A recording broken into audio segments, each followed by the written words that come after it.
Welcome to a Foxy Tech Tips tutorial on deleting previous destinations on the Nissan Qashqai.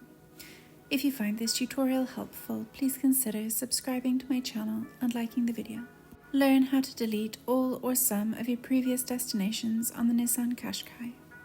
Tap Settings in the bottom right of the infotainment screen. Then choose Navigation from the options.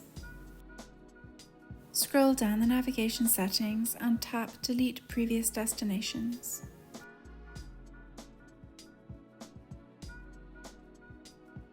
You can choose to delete all previous destinations, delete one previous destination, or delete previous starting point.